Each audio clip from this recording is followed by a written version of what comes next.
I had this joke built in there for setup time. You know, it takes time to plug and you get the wrong thing. Thanks, Estelle. Mostly, thank you for sandwiching me between a musical, which is awesome, and Lynn Clark, who's even more awesome. So yeah, put me in the middle. So like, I've got a lot to live up to. And like, I have a lot to live up to. We learned a lot of things today we learned about TTR and HTTPS and accessibility, and I don't know how to follow that, honestly. That's hard to talk about. I want to talk about modern performance in the year of the dog, because it's the year of the dog, Chinese New Year. But before I talk about performance, I want to talk about something that's way more interesting. I want to talk about the hardest interview question I've ever been asked. One of the hardest interview questions I've ever been asked, and how to solve it. So there I was, a mild-mannered engineer in New York, and this guy named Ryan reached out to me from Netflix, and he's like, you should come out to Netflix and interview. So I'm like, okay, whatever. So I fly out, you know, it's a long day, blah, blah, blah, blah, blah, and at the end of the day, someone asked me a question that has stuck with me for years. I think about it all the time. They asked me the question of, Jem, how do you balance perfect engineering with perfect design? And I thought, that's a tough one. How do we balance perfect engineering with perfect design? And I thought, and mostly it's a blur, and I came up with some answers because they hired me, which was the first mistake. But the fact is, I thought a lot about it, because I thought a lot about the balance we maintain as engineers. And engineering is about balance and trade-offs and constraints and compromises. We probably don't think so, but it's true. I gave a talk last year with Jock, who spoke earlier today. It was about balancing user experience with developer experience, something that we do all the time. But really, the balance is what makes us engineers. Good balance, good engineering, they go hand in hand. If you don't think about what you're balancing, I promise you the decision is made for you one way or the other. For instance, today, did you know that the internet is about 3 times faster than it was 6 years ago? That's awesome. I could download so many more dog pictures. Like, it's so fast now, like life is good. But a question for you all as engineers, are websites 3 times faster? No, they're not. Why? Because we forgot about the balance. We forgot about performance. You say, Jem, I don't care about performance. I work at a startup. All I want to do is build things. Well, no, you think about performance. You've made a decision already. You think about developer performance. You think about just building things as quickly as possible, having a good time, doing what engineers do. But you've made that decision. You don't care about server or client performance. But that's what it's all about. It's like Jock said earlier, engineering is about trade-offs, and good engineering is about making good trade-offs. So I asked you today, perf matters, yeah. But what part? What part of performance matters? What trade-offs are we making when we implement any performance improvements? My name is Jem Young. I'm a senior software engineer at Netflix on the UI team. And in every talk, I like to share some personal information. So I'm not just some tall, bearded, handsome fellow preaching to you. I like to share some things, like, it's a little embarrassing, but before I get to that, I'm going to talk to you about what we're going to do today. We're going to talk about developer performance. We're going to talk about application performance, and we're going to talk about server performance. But we're going to talk about the trade-offs that we make when we think about these things. Now, on to that embarrassing fact. Some of you should know, I come up with most of my good ideas in the shower. Most of my wild, brilliant thoughts have come from in the shower, and sometimes they're useful, sometimes they're not so useful. The other day I had a thought, I was thinking, you know what? Burritos are awesome. Why are they awesome?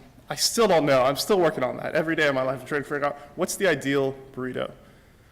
And also, what is it about laser pointers that just makes cats go wild? If a cat's sleeping, you shine a laser pointer, somehow they know, they wake up, they're like, oh, there's a laser pointer.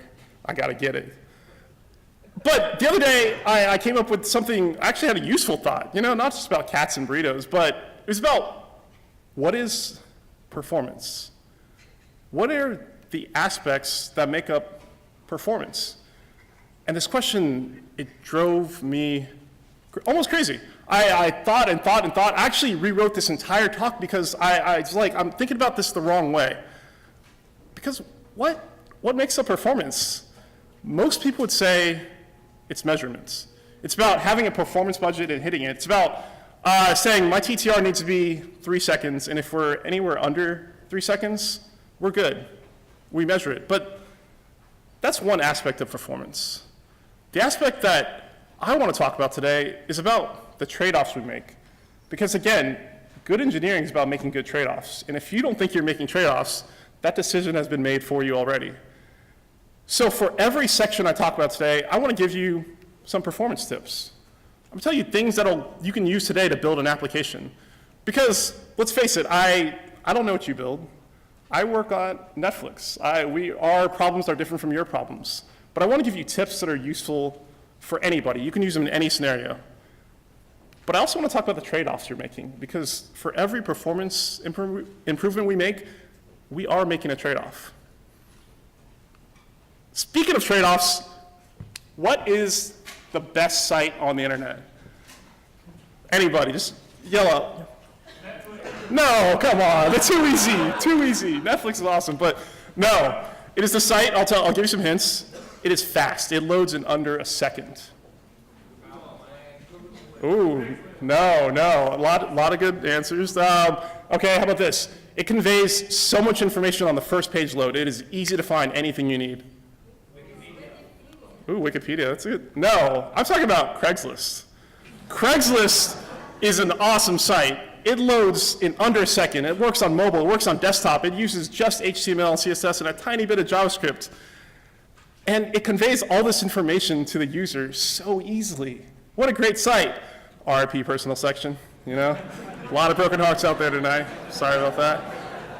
But when we talk about performance, I won't say like, hey, you should build a Craigslist. Make your app like Craigslist, because that's not what we do. That doesn't work for most people. I can say, hey, if you only use HTML, CSS, your site will be fast. I guarantee that. But what's the trade-off we're making if we're only using HTML and CSS? Well, there's only so far we can build. There's only so many cool features we can build in HTML. We don't build like that.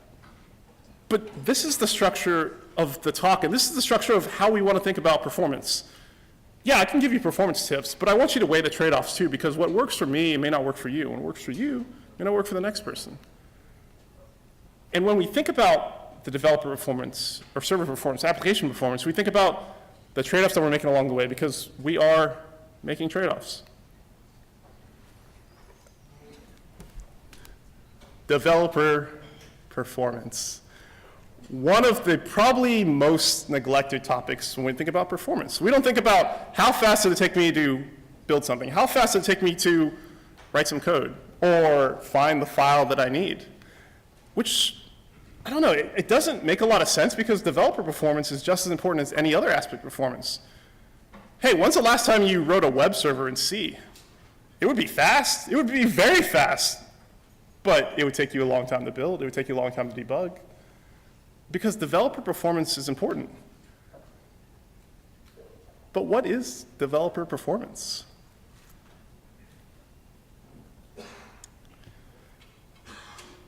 Easy question, easy answer. Performance just means you're productive. How do you measure productivity? Do you measure it in lines of code? Do you measure it in pull requests? You measure it in commits? Lines of code deleted? Features built? Bugs closed? No. There are companies in Silicon Valley that measure your performance on these aspects, but I say they're wrong. I say developer performance is, am I productive? That's it. There's no benchmark for that. Can I walk into a code base and solve a problem quickly? And the biggest hindrance I've seen to developer productivity is simply the architecture of your application. Now think about it right now. When's the last time you had an easy bug to close, or a simple fix you just need to, it was easy. It took you a few minutes at most, a few lines of code, but it took you a day or two to actually find the right file. Anybody been there with me? We've all been there at some point. So think about that feeling you had, that frustration, you're like, it was right there the whole time. And don't tell me that architecture doesn't matter when we're talking about developer performance, because it does. but we never think about these things. We never think about the long-term consequences of some arbitrary decision we made when crafting our architecture. And it's funny that developer performance, the biggest blocking part are developers ourselves, because computers, they're simple. They're zeros and ones. That's all a computer knows. It's binary, literally binary, 1 or 0. And that was good in the beginning. In the beginning, everybody said 1s and 0s are pretty good. And then humans came along. We invented these things called programming languages. And we have opinions and thoughts, and we argue about tabs or spaces and different line types, and we invent weird concepts like 2. There's no such thing as 2. We all know that, really. But we have these debates that just slow down our performance, and they hinder our developer performance. For instance, if I said, hey, right now, you know what the best file naming convention is? Snake case. It's the best. Everybody should use snake case. And right now, someone right now is like, yes, team snake case, let's go. Like, join the stage with Jeff, we will fight. And team camel case is like, no, you're wrong. And you know what? It's a useless debate. The computer doesn't care. It's a 1 or a 0. So when we think about architecture in terms of developer performance, just be consistent. It honestly does not matter. It's going to look up the same code either way. But if I can make the developer that just joined my team and he can close a bug, or she can push this fix within a minute or 2 or 5 minutes of joining the company, I've done my job. I want to build a consistent architecture. So when we talk about tips for architecture, I say be consistent, but what's the trade-off we're making when we talk about developer performance and architecture? Well, developer freedom. You have less freedom to do what you want. You can't just sit down and like, I'm going to build something great today, Jem. I'm like, well, yeah, but you need to follow this convention. Why? Because developer performance, the architecture matters. So I've talked a bit about developer performance, but let's build an app today. It's the year of the dog. I love dogs. So let's build an app. Pugsley will be our mascot. And I want to call it, let's call it Oh My God Dogs, because that's how I am if I see a dog. Oh my God, is that a dog? There's no dog there, but the people that looked, like, I got you, like, I'm sorry. And we'll call it version 1. So the architecture for this, since I'm just building it, I don't want it to be fast, and I want to bring happiness to people. I just want people to get the dogs as quickly as possible. So I'm going to use the most simple architecture I can think of. A folder CSS, some JavaScript, some HTML. Okay, that makes sense so far. Like, Jem, okay, I'm kind of digging. Your beard is awesome, and like, I'm digging what you're saying. But where do we go next? What's the next thing most people do? They think, let me go on Twitter and find out what the hottest, coolest libraries are. And I've heard good things about React, so I'm going to throw that in there, because why not? I've heard good things about Webpack, but I've also heard good things about Rollup, so I better include both at the same time, just in case. Got to cover my bases. I'm going to throw in some Motion, and of course Lodash, the great utility library. But when we think about developer performance, like, yeah, these things may make me more performant, but what's the slowest part of a web page, excluding the network connection? It's not the rendering time, it's not even the loading time, it's the scripting time. It's the sheer amount of JavaScript, CSS, and HTML that the browser has to parse before the page can load. So when we think about what libraries we want to use in terms of productivity, think, does it make you more productive? Does adding in 50 libraries to do one thing make you more productive? If so, cool. Use it, but understand the cost you're making. Because, yeah, libraries can help with developer productivity, but they add page weight. And understand, is that a trade-off you're willing to make? Does that make you comfortable that you added in all these libraries to do one thing? Maybe. Like I said, I can't give you all the answers. I can only tell you how to think about the problem first. But above all, choose what makes your team productive. We all have opinions. I think a good software engineer should have opinions. But you don't have to hold on to them. They're not dogma. Pick the hill you're going to die on. You're going to really argue over tabs versus spaces for like 3 hours with me? That's cool. If that's where you want to spend your energy, that's okay. But at the end of the day, choose what makes your team most productive. So we talked about developer performance. I want to talk about application performance, because after all, we are building this awesome app. Now we're at version 1.1. What do I want my app to do? I want to give it a button. And when I click the button, I want to get a dog, because dogs are awesome. Even more awesome, a dog with a cat. I mean, they're best friends. That's so cool. All right, so I built that out. I have an API that when I click a button, I get a dog. And I put in a timer so that when I click a button, we see how long the server call takes and how long it takes to render. And we see things are not well. It takes well over 1,000 milliseconds for when I click the button to the page to load the next dog image. That's not ideal. That's not ideal at all. We can do better. So now I want to talk about network performance. Nobody's laughing. I mean, that's clearly fetch. Fetch, now, no, this killed earlier in my rehearsals. Anyway, so what's the best way to optimize network performance? So I have this infinite collection of dogs on the server, and I want to get to them as fast as possible. What do? How about promise.all? Promise.all, it works, right? Yeah. Promise.all, it takes an array of asynchronous things, and then when it finishes loading, it gives me back the dog image. That's not great, because we have to wait for all the images to load. If there's one giant image, it's going to block all of them. So how about a promise.race? Not a lot of people know about promise.race, and you'll know why in a second. Promise.race is pretty cool. Promise.race does the same thing. It takes an array of asynchronous things, and the winner, the first one that comes back, gets returned. That's more along the lines of what we want. But you know what the problem with promise.race is? It throws away the other two requests. Right? I know, that's like counterintuitive. I don't know why. That's why a lot of people don't use promise.race. But the idea still holds. I like the idea of the first thing that comes back is the first thing we're going to show. But I also want to keep the other two requests as well. What sort of data structure can we use for that? What are you thinking? I'm thinking a buffer. A buffer would look pretty good. We can queue up a bunch of images, we download them, and as we need them, we just pop them off the queue. So what are we going to use for a buffer? And I know what you're thinking, Jem, you work at Netflix, so naturally you're going to use RxJS. No, I will not. I will not use RxJS.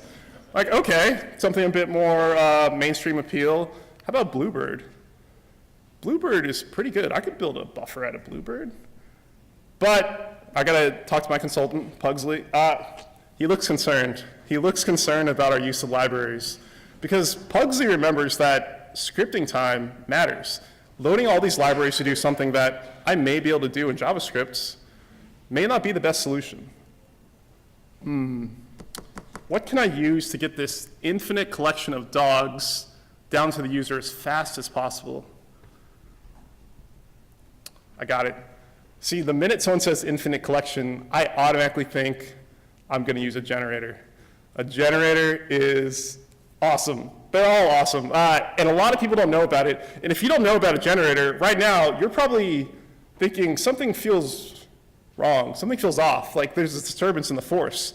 You're thinking, something about this code it doesn't feel right. It just bothers me on this deep level. I don't know what it is. And yeah, it is a while true loop. Yeah, I know, the first thing you don't do in JavaScript is make a while true because you crash your browser and it's a bad time for everybody. But with a generator, it's just listening. So this while true loop just means it's always listening, but it pauses on that yield.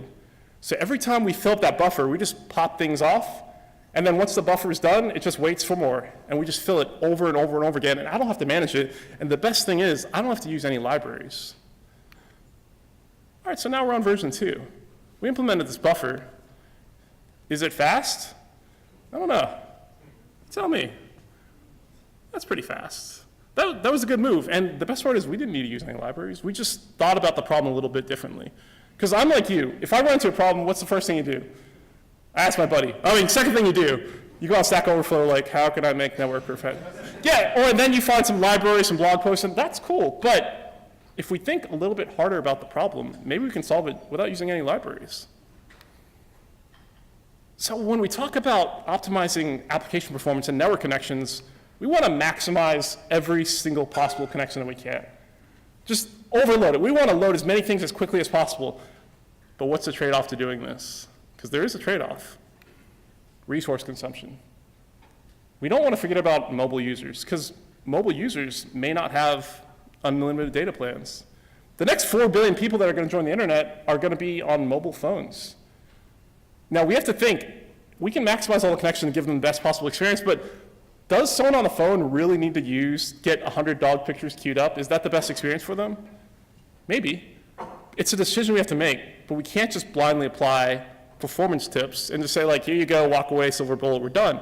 We have to think very carefully about what we're doing. Now, I've been talking for a little while, and I want to share a secret, because I have a secret. You probably don't know this, but I love dogs. They're great. You probably didn't know that by now. And the problem is they don't know that I love them back.